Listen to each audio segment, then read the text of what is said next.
Silver versus platinum.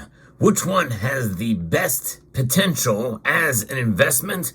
I'll answer that question right now as we explore.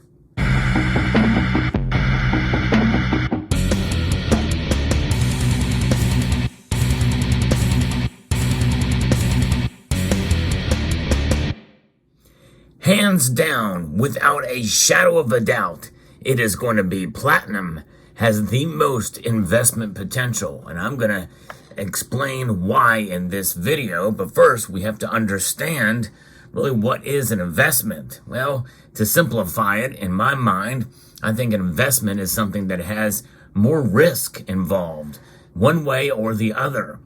And so when you buy something that pays dividends or has returns, or you're able to make more money than what inflation is eating away at the value of the dollar, then therefore you have an investment.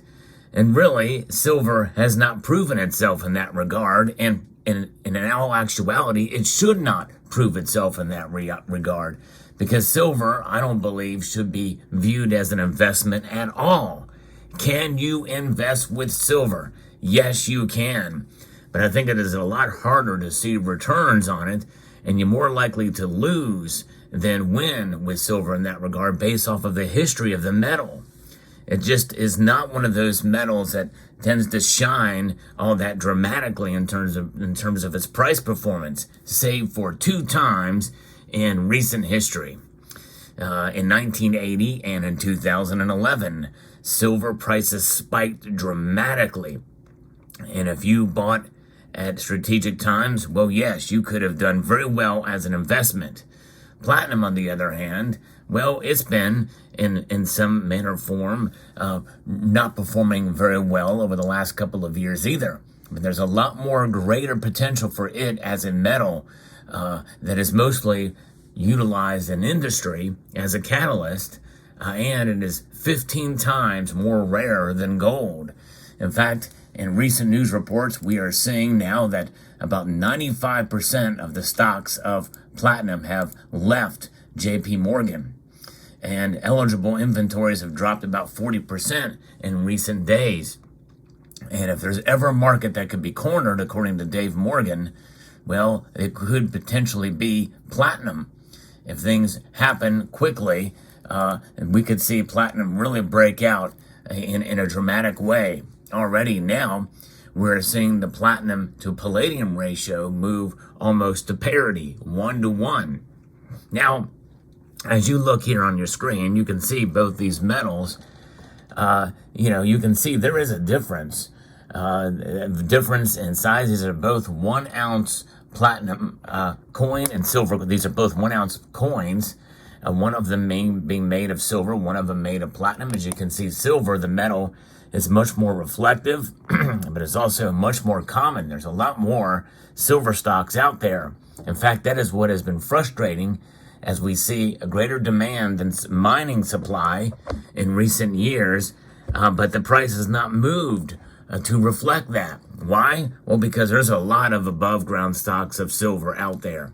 Most of the silver stockpiles have been able to meet that demand because it's able to be recycled much more efficiently than it was even 10 years ago. And there's a lot of silver mined over the past 10 years, and the mining supply, a lot of that has gone for folks like you and me that stack silver. And whenever we see prices go up or even go down, there are people selling the metal, and that moves more metal to be recycled and or traded and or bought and sold. There is no shortage, really, in the end of a physical silver above ground. Now, mining supply is a different story. There are shortages there all over the place. I've talked about it in Mexico that literally could run out of silver by 2026 for mineable silver. But there is the stopgap of all the available silver that we see above ground. With platinum, it's not the case. Platinum is being mined pretty much close to what spot price is now. And I think very soon we're going to see that platinum will overtake palladium as we see more and more uses for silver being utilized in the hydrogen fuel cell space. As that industry starts to become more normalized and mainstream, I think you're going to see platinum potentially skyrocket in price, making it a metal, considering its rarity, much more rare than gold. It has a lot more room to move up. So it could be a very good investment.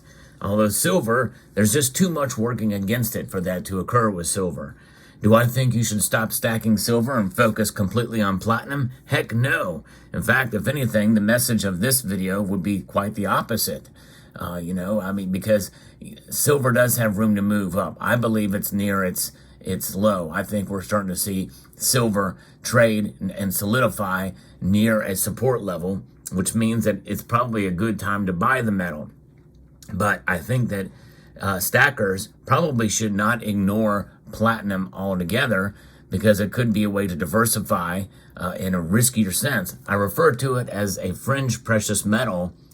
All the platinum group metals are, but platinum being the most popular of them, the most recognized, and the most options for purchasing in bullion form, such as you see here. It makes platinum a metal that is quite intriguing to hold because of its density, but because also its potential as an investment. If you're going to invest, the platinum group metals would be the metals to get into. An extreme example would be rhodium as well. Rhodium once traded for under $1,000, was about $600-700 an ounce when I bought my single ounce of rhodium. It has since climbed all the way up to almost $30,000 an ounce. And I held on to that rhodium bar, but I could have sold it for quite a profit if I so desired. But nonetheless, that is the potential, and on a smaller scale that we could see with platinum. Platinum is not as rare as rhodium, but it is a rare precious metal. And I think that as we start to see things shift more towards a platinum sector, as we see retooling that occurs there, perhaps even fuel cell technology start to take off, we shall see. Toyota is at the forefront of that, from what I understand. Then I think that we very well could see a point in time where platinum could shine brightly. But the one negative side to platinum, obviously, is liquidity in physical form, such as these bars, and such as this coin here.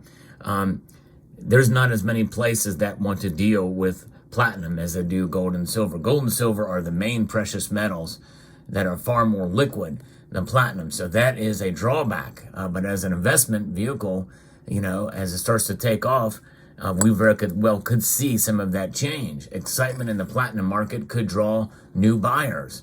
And there is something to having both of these metals in your portfolio. I do, and I think it's a great way to hedge with silver and strategy with platinum in terms of a speculative nature with this physical metal there. Now, the premiums are very high for platinum coins and bars. Maybe not so much for bars, but definitely coins. And it's probably going to be very near to, on a percentage, as to what you buy silver for. So keep that in mind too. Gold definitely has a lower premium, but its price is way up there now. Some people feel that gold is overvalued. We definitely don't, and if anything, it's definitely valued at kind of where the market is, and most people agree that it is near its all-time high in terms of nominal dollars.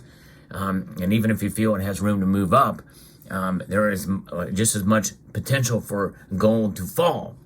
But both of these metals, silver and platinum, both I think are near the bottom. And most feel that they should both be higher than where they are. So there's potential for both metals, but considering the nature that silver has, no matter what you feel about the metal, whether you think it's the natural market forces or price suppression, silver has room to move to the upside. I just don't think as dramatically as platinum is, because platinum is a tinier market than silver, believe it or not. And silver is a tiny market. But nonetheless, it's very fascinating to see what's going on there. Now, gold to silver ratio is trading at near 90 to 1, which is unusually high. But we've seen the 80s and the high 70s for quite a number of years now, which means that that is not a dramatic increase that we've seen if we measure it by the new normal of the gold to silver ratio. So there's a different argument can be made about silver being undervalued as opposed to platinum being undervalued. There was a time where it was regular that platinum traded far above gold's price. And some people feel that those days are coming back again. I don't know. It's been so long where it's been traded for less than gold, even though it's 15 times more rare, that I'm dubious at best. But nonetheless, there is a possibility that we could see it get close to 1-to-1 with gold again. Maybe not exactly right up there at $2,000, but very close to it. You never know. But nonetheless, it's something to explore. And I think that platinum has the greatest investment potential. In other words, for you to profit on holding the metal. But one never really knows where things are going. It's just that potential could be there. Will it be there? Will it come? I don't know. That's something you have to weigh that risk for yourself. And volatility is the name of the game with platinum group metals. And we've seen it to some extent with silver, but I think that is something that you have to consider when making your purchase decisions. Both metals are beautiful in my mind, and I'm a holder of both. I think they're lovely, and I'm curious as to what you think about platinum and silver and the markets and the differences between the metals. I hope you found this video informative, insightful, and educational. Would like to extend a multitude of gratitude to each and every one of you for taking the time to watch, and to encourage you to please rate, share, comment, and subscribe.